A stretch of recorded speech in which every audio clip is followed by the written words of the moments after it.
Hello Philomena. Bonjour Nolwenn. Salut Philomena, merci beaucoup d'être avec moi aujourd'hui pour cette nouvelle interview.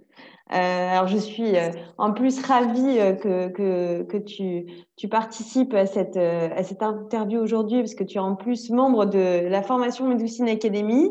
Donc tu n'es pas que praticien du réseau Médoucine, donc on a un certain lien. Donc je suis ravie d'être avec toi aujourd'hui. Peut-être pour commencer, est-ce que tu peux te présenter en quelques mots? Oui, présenter mon activité. Oui, te présenter toi et ce que tu fais, depuis combien de temps tu t'es lancé dans cette aventure? Eh ben, écoute, Nolwenn, la vie nous réserve parfois des surprises et c'est ce qui m'est arrivé. Tu sais, la vie nous envoie des indices, mais parfois on les perçoit pas, on les entend pas. Mm. Et un jour, il y a eu la clé de cette énigme. Et en septembre 2016, j'ai choisi de partir en expatriation avec mon mari. Donc, on est parti pour son travail en Inde et on est parti pour 2 ans d'aventure extraordinaire. Donc, aujourd'hui, je suis contente de pratiquer. Je suis praticienne en massage ayurvédique et réflexologie plantaire. Je suis en paix. Je me suis retrouvée grâce à un médecin ayurvédique qui m'a fait confiance. Et je me suis lancée dans cette aventure parce que 2 ans en Inde, c'est long quand on ne peut Ouais. pas travailler. Et étant migraineuse, si tu veux, il y a une maman qui m'a dit, tu sais, un jour, elle a en fait fait connaissance de plein de médecins parce qu'elle est passionnée également. Elle m'a dit, tu devrais venir. Ils recherchent en fait des, entre guillemets, des cobayes pour leur formation et si tu le veux bien, peut-être qu'elle peut t'aider pour tes migraines. Et c'est ce que j'ai fait en fait. Donc j'ai été cobaye, on m'a massé tous les jours et ça m'a inspirée, ça m'a donné envie et aujourd'hui je peux dire que je ne suis plus migraineuse. Mm. Il m'arrive de temps en temps d'avoir des maux de tête, mais plus de migraine comme avant. Et ce médecin qui s'appelle Josna m'a dit tu devrais te lancer dans la formation parce que je sens un potentiel en toi. Et c'est ce que j'ai fait. D'accord. Et en faisant donc cet essai avec ce praticien, toi, tu étais déjà formée, tu étais déjà en formation ou pas du Non, tout? pas du tout. Je me suis lancée, donc je suis partie pour en fait une formation diplômante, donc dans les massages ayurvédiques. Donc tu as une partie théorie et une partie pratique. Et c'était super, vraiment. Et je me sens à ma place. Mm. Et je Ouais, t'es travaille, alignée. oui, totalement. Et je travaille beaucoup avec les émotions et les énergies. Donc, si tu veux, quand un patient vient me voir, déjà, je leur pose quelques questions, mais il y a quelque chose qui se passe. Ce n'est Mm. pas que de la théorie, ce n'est pas tout un discours qu'on pourrait faire donc sur l'Ayurveda, sur les doshas, etc. C'est vraiment un échange. Et bon, c'est vrai que déjà plus jeune, j'avais cette envie de masser, je massais ma famille et j'ai aussi cette empathie en fait des gens et qui me rapproche. Et souvent, mes patients me disent effectivement, quand on ressort de chez vous, on est en paix et on voit que vous massez avec votre cœur. Mm. Et c'est vrai que je me sens bien. Je suis Génial. vraiment Ouais, à ma place. tu as trouvé ta voie. Et du coup, comment ça s'est passé quand tu es rentrée en France? Donc, tu as voilà, t'es diplômée, etc. Mais comment tu t'es lancée ensuite? Alors, je n'ai pas pu me lancer tout de suite parce que j'ai eu une petite surprise. Je suis tombée enceinte en Hmm. Inde, grâce à l'Ayurveda d'ailleurs, parce que 8 ans après avoir un petit bout de chou, ça fait chaud au cœur parce que malheureusement, petite chose de la vie, j'avais un travail qui était très stressant pour moi. Donc, du coup, difficulté de femme, quoi. Donc, Hmm. et du coup, grâce à l'Ayurveda, c'était vraiment un tournant de ma vie. J'ai appris en fait à vivre différemment, à penser différemment, et on se sent bien. Et en fait, pour la petite histoire, si tu veux, je vais te raconter, lors d'un cours, donc notre prof nous parle des traditions, des cultures indiennes. Il nous Ouais, dit, voilà, en Inde, quand on fait, un Indien, quand il fait une demande à son Dieu, parce que tu peux en avoir plusieurs, hein, son Dieu vraiment particulier, et que en fait son vœu a été réalisé, du moins, et ben en fait il offre ses cheveux, il se rase la tête. Et bien moi, en plaisantant, je dis, eh ben si je tombe enceinte, je me rase la tête. 2 mois après, je suis tombée enceinte. tu t'es rasé la tête? Je suis tombée enceinte, donc du coup, quand je suis rentrée en France, j'étais enceinte de 4 mois et demi. Je n'ai pas D'accord. pu exercer de suite, mais cette phrase est restée dans ma tête. Et j'ai dit à mon mari, écoute, on ne peut pas avancer dans la vie. J'ai demandé quelque chose. Je l'ai peut-être fait inconsciemment, mais je le voulais au fond de mon cœur parce que ça faisait longtemps que je voulais un deuxième enfant. Il faut faire quelque chose. Et en fait, en février 2019, nous sommes partis juste avant le Covid en Inde. Je suis allée dans un temple et j'ai offert mes cheveux. Donc c'est pour ça que j'ai les cheveux courts. Et voilà, on m'a rasé la tête. Waouh, ok. Génial. Ah Ah, oui, c'était une c'est une belle expérience, histoire. vraiment une belle expérience. Et sincèrement, si je n'avais pas vécu tout ça, je pense qu'aujourd'hui, je ne pourrais pas pratiquer. Hmm. J'ai vraiment l'Inde quelque part en moi. J'ai encore ces odeurs. Il faut vraiment vivre l'Inde, mais vraiment la vivre et Hmm. surtout l'aimer. Ouais, je comprends. Et du Donc, je coup, suis comment ça se pas- fait? Tu arrives à, enfin, à faire ressentir ça aussi en France, parce que donc, t'es en cabinet, tu pratiques, c'est ta seule activité, tu n'as pas d'autre activité à côté. Et comment tu fais pour, voilà, pour ben, déjà faire vivre ton cabinet, te faire connaître, et puis faire connaître ces spécificités à tes clients? Alors au début, c'était compliqué parce que ben, l'Ayurveda rentre petit à petit en France. Il y a quelques praticiens, des thérapeutes, mais il y a très peu vraiment de masseurs vraiment spécifiques. Hmm. Et puis, il faut vraiment expliquer aux patients qu'est-ce que ce massage. Ce n'est pas du tout un massage qu'on retrouve en spa. C'est vraiment un massage qui est dédié selon en fait les tridoshas et en fait les équilibres de chacun. Donc il faut vraiment il faut que ça soit ancré dans la tête des patients. Et puis, c'est vrai que depuis que je suis chez Médecine, ça m'a beaucoup aidé parce que déjà, rien que la prise de rendez-vous, les Hmm. gens n'ont pas toujours envie de téléphoner et le temps surtout. Bien sûr. On est tous un peu dans le speed, bah, on prend son téléphone, on cherche massage ou massage ayurvédique, peu importe, et de suite, on va tomber sur quelqu'un qui, oh, bah tiens, je peux prendre rendez-vous. Et du coup, en fait, c'est beaucoup plus simple. Hmm. Donc, Évidemment. et après, il faut, c'est vrai, aller sur les réseaux sociaux. J'ai une page Facebook. J'ai commencé par là. Ouais, tu es Et très active. Tu peux nous expliquer d'ailleurs un peu plus là, rentrer dans la stratégie. Enfin, est-ce que tu mets en place des choses? Est-ce que c'est vrai que tu es assez active sur les réseaux sociaux? oui, j'essaye et je le fais encore une fois. Je tiens à ce mot avec cœur parce que j'adore partager en fait. Hmm. C'est pas juste pour montrer des informations et vraiment c'est pour montrer tel que je suis et bah, dès qu'il y a une petite nouveauté, j'essaye de la mettre en ligne, j'essaye de bah, aussi relancer en fait des patients, leur dire que je suis là, que si ils ont besoin ou s'ils ont des questions, qu'ils n'hésitent pas. Donc je poste effectivement des photos. Pendant le premier confinement, j'avais fait plusieurs vidéos en fait sur les points marmas qui sont, c'était des points marmas sur la tête.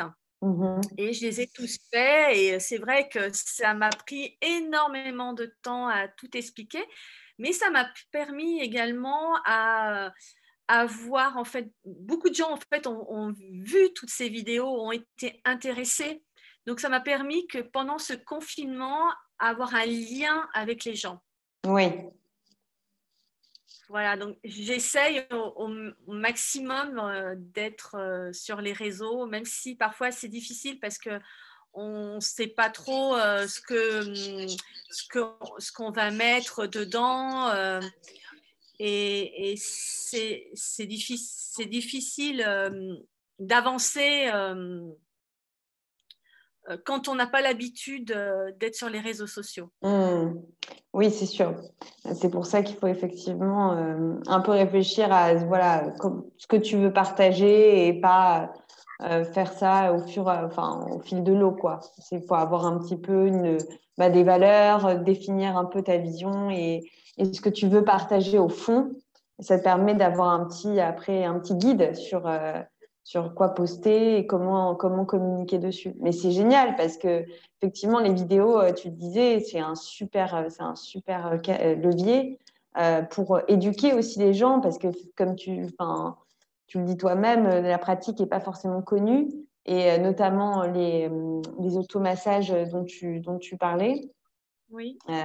Donc, c'est un super moyen ouais, de faire comprendre à plus de personnes qu'une personne à la fois ce que ça représente véritablement. Oui, parce qu'en plus, à ce moment-là, tout le monde était pas bien, stressé, et Bien je cherchais sûr. un moyen pour les aider. Et c'est vrai que l'automassage permet vraiment à se détendre. Et je me suis dit, pourquoi garder toutes ces informations pour moi? Donc, j'ai voulu partager.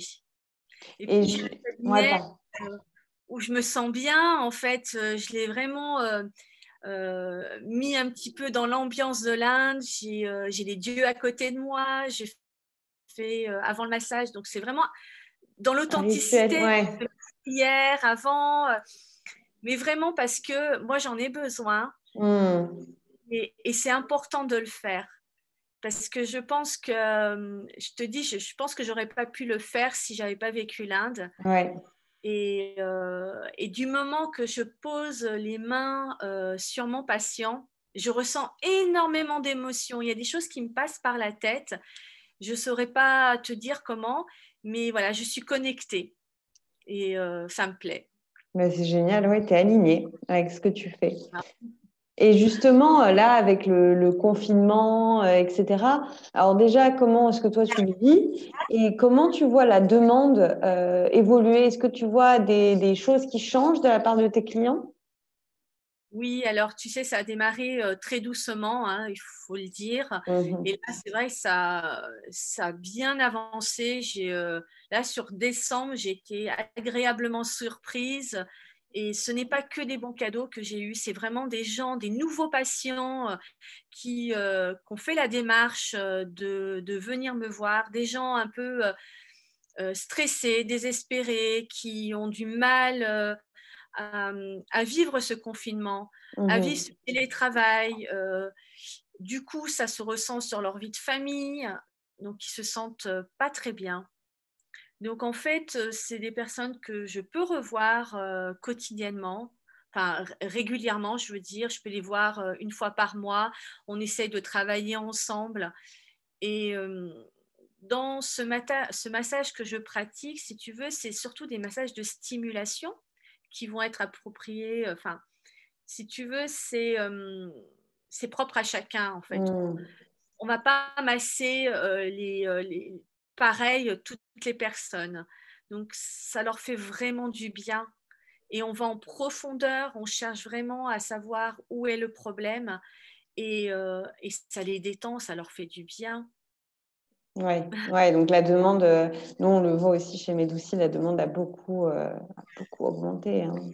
C'est malheureusement, effectivement, c'est pas une période évidente pour tout le monde. Et toi, comment tu le vis dans ton activité? Du coup, bah, c'est plutôt bien. Enfin, en tout cas, tu as des Croissance. clients.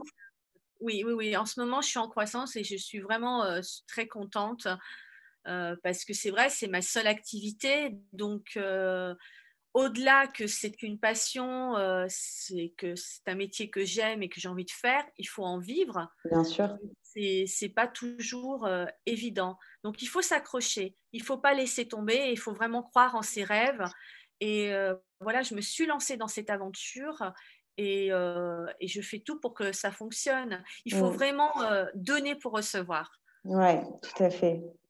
Donc, et si tu veux, j'ai une pratique que quand j'ai un nouveau patient, il reçoit toujours un petit message de ma part parce que déjà, j'ai envie de savoir pourquoi il prend ce rendez-vous. Donc, je lui pose quelques petites questions. Déjà, ça me permet de visualiser un petit peu cette personne, qui elle est, qu'est-ce qu'elle fait, ses besoins. Et voilà, et puis c'est un premier échange, c'est important. Et dès le Mm. premier échange, tu peux essayer de comprendre qu'est-ce qu'il y a derrière cette personne. Et ensuite, c'est la surprise parce que tu ne la connais pas. Quand elle arrive dans ton cabinet, soit tu dis ah bah je l'imaginais effectivement comme ça, ou alors pas du tout. Et après c'est chouette parce qu'il y a un échange en fait. Je prends un moment pour discuter avec cette personne avant tout massage. C'est Ouais, très important. Il faut dialoguer. Il faut vraiment qu'il y ait cette communication. ouais, carrément. Et super. Pour finir donc l'interview, je voulais te poser deux, trois dernières questions. Quels seraient pour toi les éléments que tu conseillerais, les éléments clés pour un praticien qui se lance ou qui n'arrive pas à vraiment à faire avancer son activité? Quelles seraient pour toi voilà, les trois choses importantes à mettre en place ou à faire? Bah, je pense que déjà, il faut qu'ils se donnent les moyens. Hmm. Donc, c'est-à-dire, il faut investir. Il faut acheter du matériel. Il faut être sur les réseaux. Parce Ouais, qu'aujourd'hui, si on n'est pas sur les réseaux sociaux, ça ne fonctionne pas. Le bouche à oreille fonctionne très bien aussi. Il faut avoir une bonne écoute. Pas que ce soit toujours en fait le praticien qui parle. Il faut vraiment laisser parler le patient. Il en a besoin. S'il vient, c'est qu'il en a vraiment besoin. Et après, je pense que ça se fait tout seul. Mais il faut être surtout patient. hmm. Il ne faut pas vouloir tout de suite parce que ça peut freiner quelquefois. Quand on veut absolument quelque chose, ben on le fait vite, mais pas bien. Hmm.